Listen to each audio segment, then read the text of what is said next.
स्वागत अपने YouTube channel में करती हूँ। आज मैं आप लोगों से हर्षवर्धन के संदर्भ में चर्चा करूंगी। पिछले वीडियो में मैंने regarding the expansion of the kingdom under Harshvardhan के विषय में आप लोगों से चर्चा की थी। आज के इस वीडियो में मैं आप लोगों से हर्षवर्धन के शासनकाल में his administrative structure and the his contribution in the religious field and also in other aspects, इसके विषय में मैं आप लोगों से आज चर्चा करूंगी। यदि हम बात करें हर्षवर्धन के शासनकाल के विषय में तो हम ये कह सकते हैं कि ये एक ऐसा साम्राज्य रहा था गुप्त वंश के पतन के पश्चात जिसने पूरे भारत को फिर से एक केंद्रीय शक्ति के अधीन लाने का कार्य किया था। मेरे ये प्रयास है इन वीडियोस के थ्रू कि जितने भी स्टूडेंट्स एग्जाम की तैयारी करने वाले तथा साथ ही साथ जो कंपटीशन की तैयारी कर रहे हैं उनके लिए भी मेरे ये वीडियोस मददगार साबित हो, क्योंकि मेरा ये प्रयास होता है कि जितने भी इंपॉर्टेंट फैक्ट्स हो सकते हैं उसका समावेश मैं अपने इस वीडियो में कर सकूं। यदि हम हर्षवर्धन के विषय में बात करें तो पिछले वीडियो में मैंने आप लोगों से जितने भी हर्षवर्धन के अभियान रहे थे तथा किस प्रकार उसने मैट्रिमोनियल अलायंसेस के थ्रू अपने साम्राज्य का विस्तार किया था और एक केंद्रीय शक्ति के साथ हर्षवर्धन ने शासन प्रबंध की ओर तथा अपने एडमिनिस्ट्रेटिव स्ट्रक्चर को सशक्त बनाने का प्रयास किया था। साथ ही साथ जैसा कि हम जानते हैं कि जब भी कोई केंद्र में शक्तिशाली शासन होता है तो उस समय समाज में न सिर्फ प्रशासनिक तंत्र बल्कि समाज के जितने भी अन्य पहलू होते हैं या वो लिटरेरी एस्पेक्ट्स हो उसमें भी हमें उन्नति देखने को मिलती है, और ऐसा ही हमें हर्षवर्धन के शासनकाल में देखने को मिलता है और इसी के संदर्भ में आगे मैं आप लोगों से इस वीडियो में चर्चा करूंगी। यदि हम शासन प्रबंध के विषय में बात करें तो यहाँ पे हम ये कह सकते हैं कि हर्षवर्धन के शासनकाल के समय साम्राज्य विस्तार के साथ उसका यह प्रयास रहा था कि किस प्रकार से इतने एक विशाल साम्राज्य की स्थापना जो हुई है उसे एक प्रशासनिक तंत्र के अधीन लाया जाए तथा एक शक्तिशाली शासन प्रबंध के स्थापना के साथ किस प्रकार से और मजबूती से अपना साम्राज्य की स्थापना की जाए, इसके प्रति उसका अपना हम कह सकते हैं कि बहुत अधिक ध्यान रहा था। और इसी के संदर्भ में जितने भी उसने कार्य किए थे इसकी चर्चा मैं आप लोगों से एक एक करके यहाँ पे करूंगी। यदि हम बात करें हर्षवर्धन के शासन प्रबंध के विषय में तो हम ये देखते हैं कि ह्वेनसांग के विवरण से स्पष्ट होता है कि उसने अपने दैनिक जीवन में अपने द्वारा किए गए कार्यों को 3 भागों में बांटा था, जिसमें से जो प्रथम भाग था उसने प्रशासनिक कार्य की देख रेख के लिए रखा था। हर्षवर्धन के साम्राज्य की एक महत्वपूर्ण व्यवस्था यह रही थी कि उसके द्वारा अपने अधीनस्थ शासक वर्ग को तैयार किया गया था जो महाराज तथा महासामंत कहलाते थे। तो यहाँ पे हम ये देखते हैं कि सेंट्रलाइज्ड एडमिनिस्ट्रेशन के साथ ही साथ जो ऑटोनॉमी है उसकी तरफ भी हर्षवर्धन का ध्यान रहा था तथा इनके द्वारा आवश्यकता अनुसार युद्ध में हर्षवर्धन की मदद भी की जाती थी। यदि हम हर्षवर्धन के अधीन शासन प्रबंध के विषय में और अधिक बात करें तो हम ये देखते हैं कि हर्षवर्धन ने राज्य के प्रशासनिक व्यवस्था को सुव्यवस्थित करने के लिए तथा अपनी सहायता के लिए उसने मंत्री तथा अमात्य जैसे पदों को सृजित किया था। मंत्री एक प्रशासनिक प्रमुख होता था जो राजा की इच्छा अनुसार उसे महत्वपूर्ण विषयों पर सुझाव देने के साथ ही साथ समय समय पर महत्वपूर्ण विषयों पर राजा के साथ विचार विमर्श किया करता था। बाणभट्ट ने हर्षचरित में हर्षवर्धन के शासन प्रबंध के कुछ महत्वपूर्ण पदाधिकारियों के संदर्भ में वर्णन किया है। अवंती युद्ध और शांति का मंत्री होता था। यदि हम बात करें सिंहनाद के विषय में तो सिंहनाद हर्षवर्धन की सेना का महासेनापति होता था। कुंतल शिव सेना का प्रमुख अधिकारी होता था। स्कंदगुप्त हस्ती सेना का प्रमुख अधिकारी होता था। कुमार अमात्य उच्च प्रशासनिक सेवा अधिकारी था। दीर्घध्वज राजकीय संदेश वाहक होता था। सर्वगत गुप्तचर विभाग का सदस्य होता था तथा भांडी हर्षवर्धन का महामंत्री था। तो यहाँ पे हम ये दे सकते हैं कि जितने भी प्रशासनिक तंत्र को सुव्यवस्थित करने के लिए हर्षवर्धन ने कई महत्वपूर्ण अधिकारियों की नियुक्ति की थी। हम यहाँ पे ये स्पष्ट दे सकते हैं कि क्योंकि उस समय आर्मी का बहुत अधिक इम्पोर्टेंस रहा था जिसके वजह से सेना के लिए भी उसने सेनापति महासेनापति की नियुक्ति की थी। साथ ही साथ गुप्तचर विभाग के लिए भी उसने अधिकारी की नियुक्ति की थी। यदि हम हर्षवर्धन के अधीन शासन प्रबंध के विषय में तथा इसकी विशेषता के संदर्भ में यदि हम बात करें तो हम ये देखते हैं कि हर्षवर्धन के अधीन जो शासन व्यवस्था रही थी वह सामंतों पर आधारित रही थी। आगे यदि हम इसके विषय में और अधिक बात करें तो हम ये देखते हैं कि 1,00,000 ग्राम का जो अधिपति होता था उसे महामंडलेश्वर कहा जाता था। जो 50,000 ग्राम का अधिपति होता था उसे मांडलिक कहा जाता था। 20,000 ग्राम का अधिपति महासामंत, 10,000 ग्राम का अधिपति सामंत, 5,000 ग्राम का अधिपति लघु सामंत और 1,000 ग्राम का अधिकारी चतुरांशिक कहा जाता था। साधारण लिपिक को पूर्णिक कहा जाता था तथा लेखा जोखा रखने वाले लिपिक को अक्षपटलिक कहा जाता था। प्रांतीय शासक को उपरिक महाराज के नाम से हम जानते हैं। राजप्रसाद के रक्षक को महाप्रतिहार कहा जाता था। न्यायाधीश को मीमांसक के नाम से हम जानते हैं तथा अधिकारी को आयुक्तक कहा जाता था। यहाँ पे हम ये देखते हैं कि जितने भी विभाग हो सकते हैं उसे सुनियोजित रूप से स्थापित करने के लिए हर्षवर्धन के द्वारा अधिकारियों की नियुक्ति की गई थी। साथ ही साथ हम यहाँ पे ये भी देखते हैं कि प्रांतीय शासन को सुचारू रूप से चलाने के लिए प्रांतीय शासकों की भी नियुक्ति की जाती थी जिसे हम उपरिक महाराज के नाम से जानते हैं। और इससे रिलेटेड जो है एग्जाम में क्वेश्चन भी पूछे जाते हैं कि हर्षवर्धन के शासन काल में जो प्रांतीय शासक होते थे उन्हें हम किस नाम से जानते हैं। हर्षवर्धन के शासन काल में यदि हम सामाजिक व्यवस्था के विषय में बात करते हैं तो यहाँ पे हमें ये देखने को मिलता है कि हर्षवर्धन के शासन काल में जो समाज रहा था वह वर्णाश्रम व्यवस्था पर आधारित रहा था। समाज मुख्यतः ब्राह्मण, क्षत्रिय, वैश्य और शूद्र इन 4 मुख्य जातियों में विभाजित था। हमें अनेक जातियों एवं उपजातियों के प्रचलन की भी जानकारी मिलती है। समाज में अंतर जातीय विवाह तथा बाल विवाह का प्रचलन था और हमें पर्दा प्रथा का उल्लेख भी प्राप्त होता है। लोग जो उस समय समाज में थे वो मांसाहारी और शाकाहारी दोनों ही प्रकार के भोजन किया करते थे। समाज में सती प्रथा का भी हमें उल्लेख मिलता है क्योंकि हमें यहाँ पे एक उदाहरण प्राप्त होता है हर्षचरित में जिसमें इस बात का उल्लेख किया गया है कि हर्ष की माता यशोमती अपने पति की मृत्यु के पश्चात सती हो गई थी। यहाँ पे हम एक और उल्लेख कर सकते हैं, जैसा कि हम जानते हैं कि हर्षवर्धन की जो बहन थी राजश्री, उसके विषय में भी हमें उल्लेख मिलता है कि वो अपने पति की मृत्यु के पश्चात सती होने के लिए विंध्याचल के जंगलों में जा रही थी। तो समाज भी जो है इस समय कहा जा सकता है कि वो जटिल ही हो गया था क्योंकि जितनी भी महिलाओं से संबंधित प्रथाएं रही थी वो भी हमें देखने को मिलती है और साथ ही साथ जाति और उपजाति में समाज हमें विभक्त दिखता है। आगे यदि हम बात करें कि हर्षवर्धन के शासन काल में जो मिलिट्री एडमिनिस्ट्रेशन था या जो सैन्य व्यवस्था रही थी वो किस प्रकार की रही थी, तो यहाँ पे हम ये देखते हैं कि हर्षवर्धन के सैन्य व्यवस्था के संदर्भ में ह्वेनसांग से जो जानकारी प्राप्त होती है उससे हमें यह पता चलता है कि हर्ष की सेना में लगभग 5,000 हाथी, 2,000 घुड़सवार और 5,000 पैदल सैनिक थे। धीरे धीरे इनकी संख्या बढ़ गई थी और कालांतर में हाथियों की संख्या लगभग 60,000 हाथी हो गए थे। घुड़सवारों की संख्या 1,00,000 तक पहुंच गई थी। हर्षवर्धन की सेना में साधारण सैनिकों को चाट एवं भाट कहकर पुकारा जाता था तथा अश्व सेना के अधिकारी को हृदयेश्वर कहकर पुकारा जाता था। पैदल सेना के आला अधिकारियों को बलाधिकृत एवं महाबलाधिकृत्य कहा जाता था। तो यहाँ पे जो हम देख सकते हैं कि जो इम्पोर्टेंट एक पक्ष जो याद रखने योग्य है एग्जाम के कॉन्टेक्स्ट से कि जो है अश्व सेना के अधिकारी को हम किस नाम से जानते हैं, तो इसे हम हृदयेश्वर के नाम से जानते हैं। साथ ही साथ यहाँ जो पैदल सेना के जो मुख्य अधिकारी होते थे उन्हें हम बालाधिकृत्य एवं महाबालाधिकृत्य के नाम से जानते हैं। नेक्स्ट यदि हम यहाँ पे आर्थिक व्यवस्था के विषय में यदि हम बात करें तो इस संदर्भ में यहाँ पे हम ये कह सकते हैं कि हर्ष के समय राजस्व के जो 3 प्रमुख स्रोत थे या 3 प्रकार के जो कर रहे थे वो भाग, हिरण्य और बलि थे।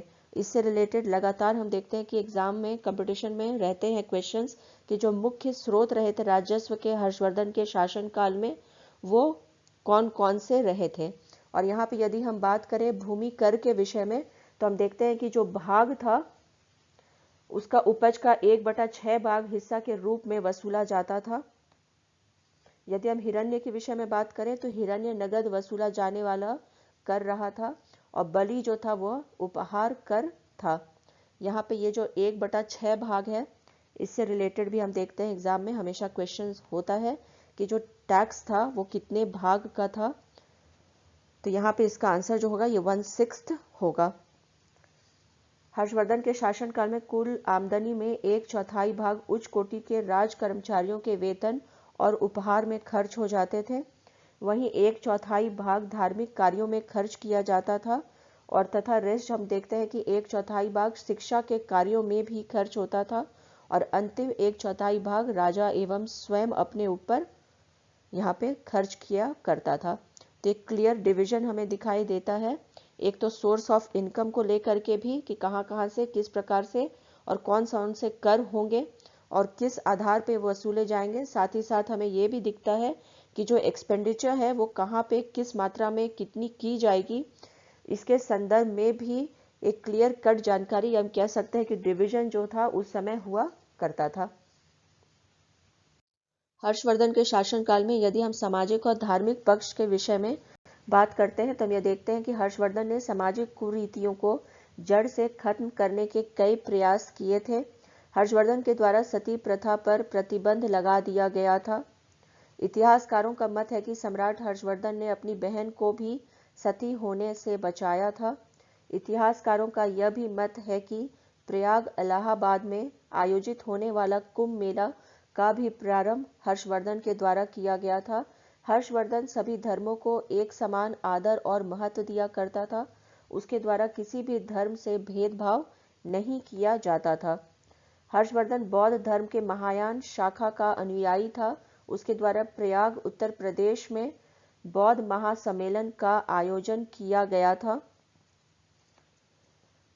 तथा हम यहाँ पे ये भी देखते हैं कि हर्षवर्धन ने अपनी धार्मिक सभाएं हर 5 वर्ष के लिए के बाद प्रयाग में आयोजित किया करता था, जिसे महामोक्ष परिषद कहा जाता था।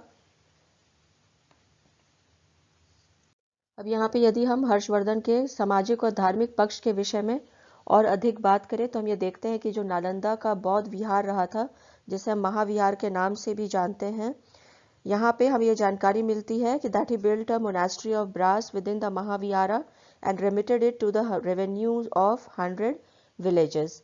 और अधिक यहाँ पे जितने उसके कार्य रहे थे इस क्षेत्र में, यदि उसकी हम बात करें तो हम देखते हैं कि नालंदा के जो 4 महायान धर्म प्रचारक रहे थे उसने उड़ीसा की तरफ भेजा था। साथ ही साथ हमें ये भी जानकारी मिलती है कि हर्षवर्धन प्रत्येक वर्ष बौद्ध भिक्षु को आमंत्रित करता था तथा 21 दिनों तक उसकी सेवा सत्कार किया करता था। हर्षवर्धन ने कन्नौज में धार्मिक वाद विवाद के लिए अधिवेशन बुलवाया था। हर्षवर्धन के रत्नावली और प्रियदर्शिका में हमें ब्राह्मण देवी देवताओं के वंदना की भी जानकारी प्राप्त होती है। हर्षवर्धन ने जहां बौद्ध विद्वान दिवाकर मित्र को 180 जो ग्राम थे वह उसने दान में दिए थे। हर्षवर्धन शैव धर्म का उपासक था तथा बांसखेड़ा और मधुबन अभिलेखों में उसे परम महेश्वर बताया गया है।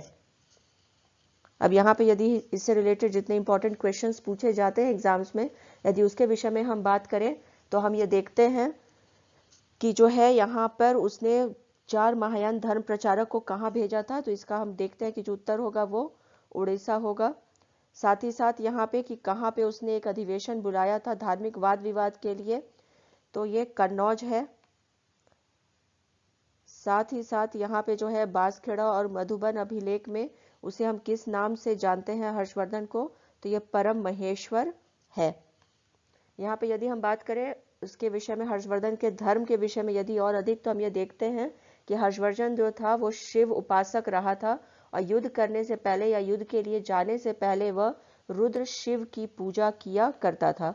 तो यहाँ पे हम कह सकते हैं कि हर्षवर्धन जो था वो एक धर्म सहिष्णु शासक रहा था, क्योंकि खुद शैव उपासक होने के बावजूद उसने बौद्ध धर्म के प्रचार प्रसार में भी उल्लेखनीय भूमिका निभाया था।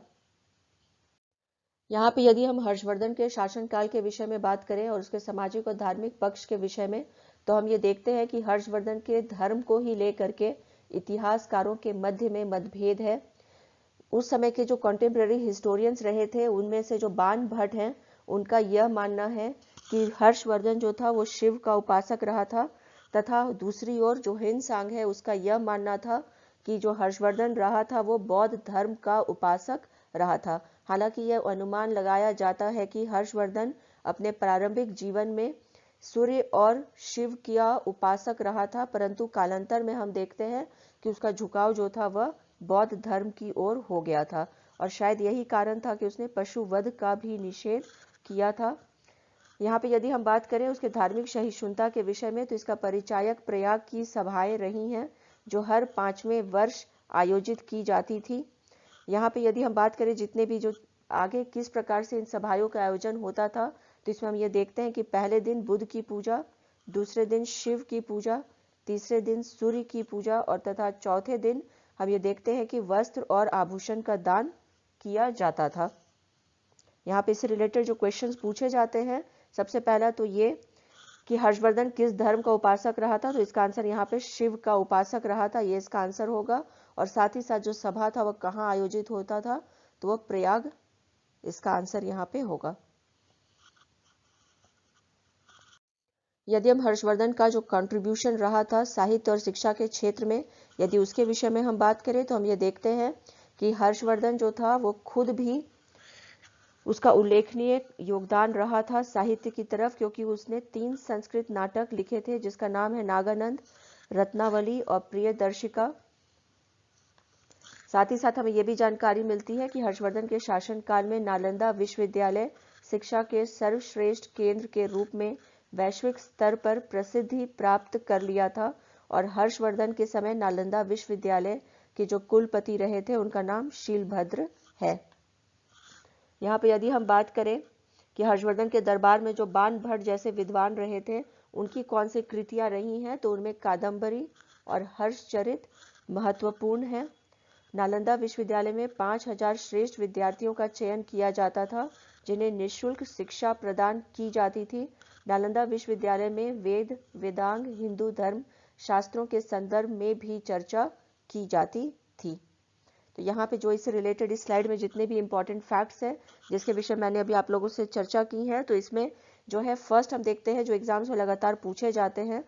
तो पहला तो ये कि हर्षवर्धन के द्वारा जो तीनों लिखित पुस्तकें हैं वो कौन कौन सी हैं, तो नागानंद, रत्नावली और साथ ही साथ प्रियदर्शिका।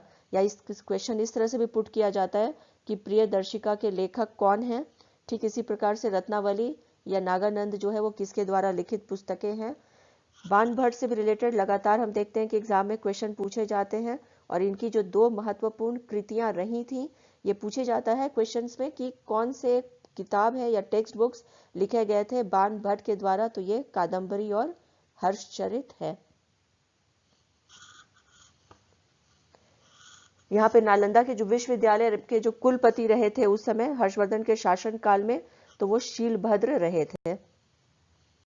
और अधिक यहाँ पे यदि हम नालंदा विश्वविद्यालय के विषय में हम बात करें, क्योंकि उस समय ये सेंटर ऑफ एजुकेशन रहा था या हायर एजुकेशन का सेंटर था, यहाँ पे जो है मुख्यतः वेद, वेदांग और हिंदू धर्म के शास्त्रों का यहाँ पे चर्चा, परिचर्चा तथा इसकी शिक्षा दी जाती थी। और इसी के कारण हम जानते हैं कि कुछ अभिलेखों में इसे महागृहार कहकर इसे संबोधित किया गया है। बाण भट्ट के द्वारा चंडी शतक और पार्वती परिणय नामक 2 अन्य रचनाएं भी रचित की गई थीं। हर्षवर्धन के दरबार में रहने वाले विद्वान मयूर भट्ट के द्वारा सूर्य शतक की रचना की गई थी।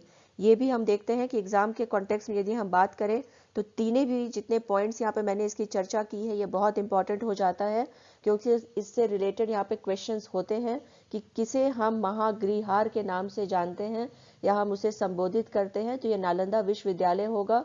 साथ ही साथ बाण भट्ट के द्वारा रचित कौन सी अन्य पुस्तकें हैं, या फिर इस तरीके से क्वेश्चन पुट होता है कि चंडी शतक के लेखक कौन है, तो ये बाण भट्ट है, तथा पार्वती परिणय के रचयिता या जो उसके लेखक है वो कौन है, तो इसका आंसर बाण भट्ट होगा। यहाँ पे हम देखते हैं कि इससे रिलेटेड भी क्वेश्चंस पूछे जाते हैं कि जो मयूर भट्ट थे वो कौन से शासक काल या शासन के समय या किसके शासन काल के समय इसके द्वारा रचना की गई थी, तो यहाँ पे इसका आंसर हर्षवर्धन होगा। और साथ ही साथ इनके द्वारा जो रचित पुस्तक थी उसका नाम क्या है, तो उसे हम सूर्य शतक के नाम से जानते हैं। इस प्रकार से हम ये देखते हैं कि हर्षवर्धन का जो है बहुत अधिक महत्व रहा है प्राचीन भारतीय इतिहास में, क्योंकि उसने न सिर्फ एक शक्तिशाली साम्राज्य की स्थापना की थी, परंतु उसने इस साम्राज्य को शक्तिशाली तरीके से स्थापित करने के लिए एक सुव्यवस्थित एडमिनिस्ट्रेटिव स्ट्रक्चर को स्थापित किया था। साथ ही साथ उसने धार्मिक, सामाजिक और साहित्यिक क्षेत्र में भी महत्वपूर्ण योगदान दिया था। जिस प्रकार से हम मौर्यन डायनेस्टी के समय या गुप्ता पीरियड के समय जितने भी शक्तिशाली राजा रहे थे, उनका योगदान सभी ही क्षेत्रों में हम देखते हैं, ठीक उसी प्रकार से हर्षवर्धन के शासन काल में भी हम हर एक क्षेत्र में, या वो साहित्य रहा हो या सामाजिक रहा हो या प्रशासनिक, सभी ही क्षेत्रों में हर्षवर्धन का महत्वपूर्ण योगदान हमें दिखता है। एक सबसे इंपॉर्टेंट एस्पेक्ट जो रहा है हर्षवर्धन के शासन काल का, वो यहाँ पे कहा जा सकता है कि गुप्ता पीरियड के बाद जिस समय पूरा भारत छोटे छोटे राज्यों में विभक्त दिख रहा था, उसे एक केंद्रीकृत शासन के अधीन लाने का कार्य हर्षवर्धन के द्वारा किया गया था। नहीं तो शायद ऐसा होता कि बहुत पहले ही भारत में मुस्लिम शासन प्रारंभ हो चुकी होती। इसी के साथ अपने इस चर्चा को हर्षवर्धन से संबंधित यहाँ पे विराम देती हूँ। यदि आप लोगों को ये वीडियो दोनों जो पार्ट 1 पार्ट 2 रहे हैं पसंद आया हो तो प्लीज़ इन्हें लाइक करें और शेयर करें तथा मेरे YouTube चैनल को सब्सक्राइब करें। Thank you. Stay connected.